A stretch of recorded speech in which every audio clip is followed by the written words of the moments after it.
Alright, so here we are, ready to start the first turn of the game. Like I said, we're not gonna to stick on things too long, but we'll touch over things the first time we encounter them. So a round is made up of a couple of different phases. There's the mythos phase, which we're gonna skip in this first turn, because you skip it in the first round of the game. Then the investigation phase, the enemy phase, and the upkeep phase. So since it's the first round of the game, we skip the mythos phase. We're going to move right in the investigation phase. The investigation phase is where investigators take their actions. Each investigator has 3 actions, and they can use that action to do a number of things. And you could do any action more than once. So you could draw a card, gain a resource, activate an action trigger ability, and you'll know those because they'll have this little arrow symbol. Engage an enemy at his or her location, investigate his current location, move to a new connecting location, play an asset or event card from his or her hand, attempt to evade an enemy, or fight an enemy at the current location. Now, there's also a couple of other things, because some abilities, like Parlay, exist on character cards that you'll encounter later. So it says, if an investigator is engaged with one or more ready enemies, performing any action other than evade, to fight or to activate an ability with either Parlay or Resign designation in its text, causes those enemies to attack the investigator. Alright, so most of these are pretty self-explanatory.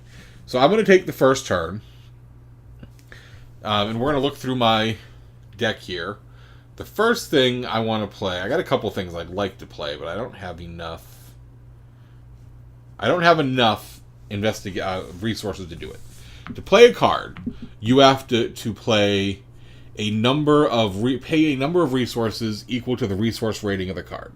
So if I wanted to play my knife, it would cost 1 resource rating. Now, a knife is an asset. You see that underneath the resource rating, and assets generally also have a place they go. So you can see that one. See, I'm trying to get it to focus this way, but it won't. So I kind of have to do the cards sideways to get them to focus properly. So see, that one has a hand symbol. You can have 2 hand symbols equipped at one time. I think it's 2 hand symbols, 2 arcane symbols, and 1 of any other symbol. So I want to get prepared in case things start happening. So the first thing I'm going to do is play Roland's 38 Special. That has a resource rating of 3. So I need to take 3 resource ratings, put them back into the resource pile. And now I get to put, I'm going to move this over here, Roland's Revolver, or Roland's 38 Special, into play for me to use. And it's a little bit off the screen because, again, I'll move it, for now I'll move it up here. Probably going to move things back a little later because this represents my threat area. That's where enemies that engage with me are going to go. So my first action, I put into play Roland's 38 Special. And that's going to give me a number of benefits. And I'm just going to use clue tokens for uses. Since there's just the 2 of us, we should have more than enough resource tokens for things.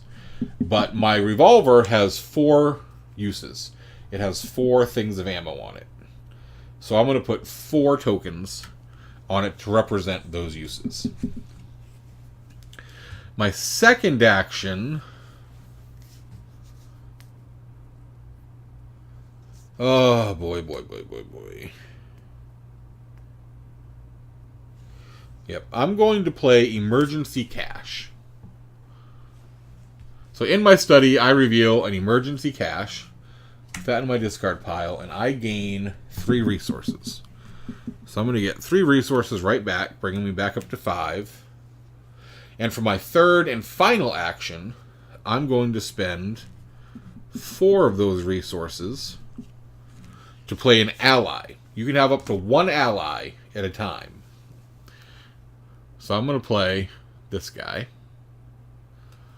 He is Dr. Milan Christopher, a professor of entomology. He's here helping us study these weird crimes. He's an ally with the Miskatonic keyword, While he's in play, I get +1 intellect. Now, that's what these are. These top symbols on the card. Let's see if I can get it to focus. There's willpower, intellect, fighting, and agility. And each one allows you to do different things. Intellect is what you use to get clues. So he gives me +1 intellect, and he has a special ability where after I successfully investigate, I gain a resource. So I wanted to have him in play before I started investigating. Unfortunately, it took all 3 of my actions to get myself prepared the way I wanted to. So that leaves me with 2 cards in hands. My 3 actions are done, and now it is my wife's investigation phase. And just real quick, we also have these cards that break down a summary of the round sequence. And the back side lets us know what we can do for actions on our turn. They're really convenient. So now it is Wendy's turn.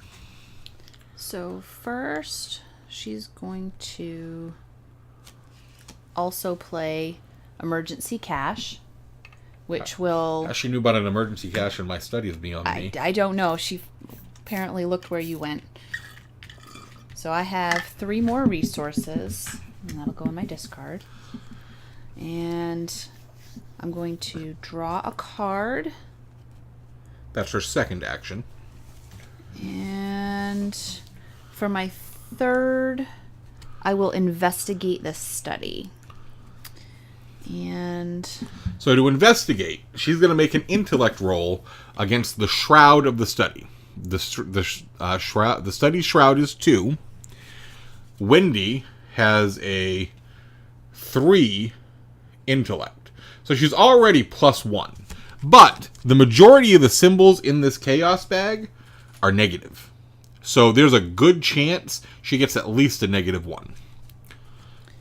Now, she can hedge her bets by playing cards out of her hand that match the intellect symbol. I don't have any in my hand, but on the sides of the cards you'll see, there are those little symbols right underneath the resource requirement. Those represent bonuses you can play. So if she plays a card that has any of those symbols on it... Well, I'm actually going to play one, instead of that has a symbol, it has a question mark. So it's like a wild card. And it's called Opportunist. So this is a special card. First, it has that wild card symbol. Wild cards can be used for any ability. Second, and we called it playing...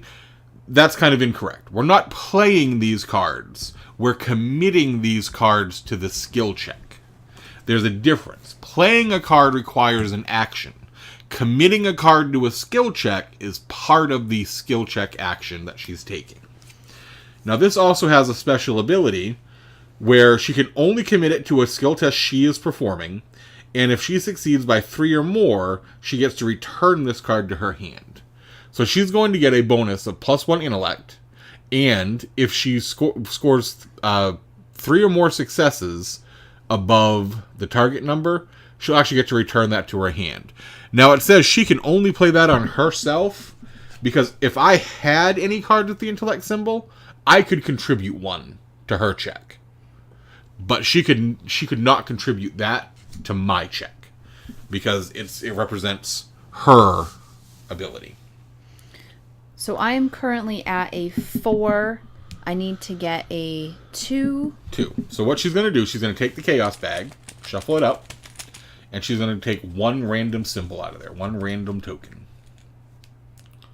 And I got the cloaked guy. So she got the acolyte symbol, and if you look at the scenario card, because it's going to be different depending on the adventure, it says -1. And if you fail, take 1 horror. So she's at -1. So that puts me at 3. So she doesn't fail, but she also doesn't beat it by 3. So the opportunist will go back to my discard pile.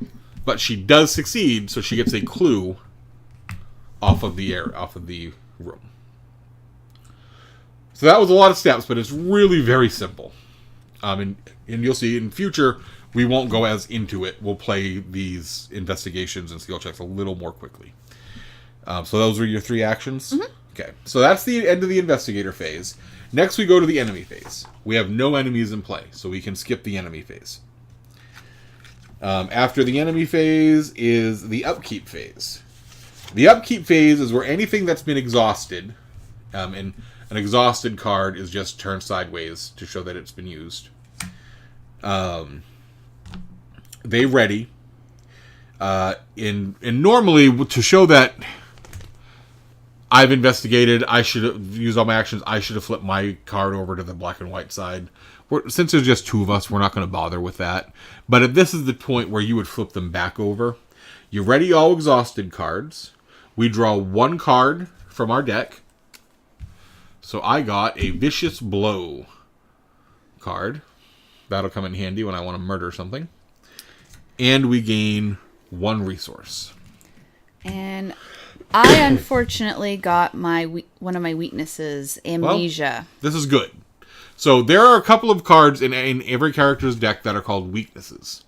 Once weaknesses are drawn, they must be played immediately. They'll have a revelation keyword.